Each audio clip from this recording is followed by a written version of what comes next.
আজকের এই চুড়িটা এত সুন্দর হয়েছে, মাশাআল্লাহ। নিজে বানাইছি এই কারণে না, আসলেই অনেক সুন্দর হয়েছে। আর কালারটা চুড়ির কত সুন্দর, তাই না? আর এই চুড়িটা যেকোনো অনুষ্ঠানে প্রোগ্রামে পড়তে পারবে, এমনকি একটা ব্রাইডালও পড়তে পারবে তার নিজের বিয়ের অনুষ্ঠানে। এত সুন্দর চুড়িটা, মাঝে কিছু কাচের চুড়ি অ্যাডজাস্ট করে নিলেই হবে, এরকম।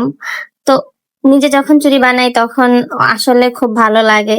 আর এটা দেখার পরে মনে হয় যে হ্যান্ডমেড জিনিসগুলো আসলে কত সুন্দর হয়। হ্যান্ডমেড জিনিসগুলো আসলে অনেক সুন্দর হয়। মেশিং এর তৈরি জিনিস তো মেশিং এর তৈরি জিনিসই, কিন্তু নিজেদের হাতের তৈরি জিনিসগুলো সত্যি খুব সুন্দর হয়। আর এই চুড়ির ডিজাইনটা দেখে তো মনেই হবে না যে এটা হাতে তৈরি। আমার কাছে অনেক ভালো লাগতেছিল চুড়িটা। চুড়ির ডিজাইনটা দেখলে প্রত্যেকটা আপু এই চুড়িটার উপর প্রেমে পড়ে যাবে।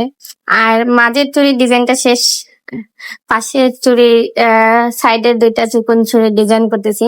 আর এই দুইটা মূলত রুলি সিস্টেমের মতন বানাচ্ছিলাম আমি। নিজে বানানোর সময় অনেকবার ভাবছি যে আসলে কি বানাবো, তারপর অনেক ভেবে চিন্তে এই ডিজাইনটা বের করি।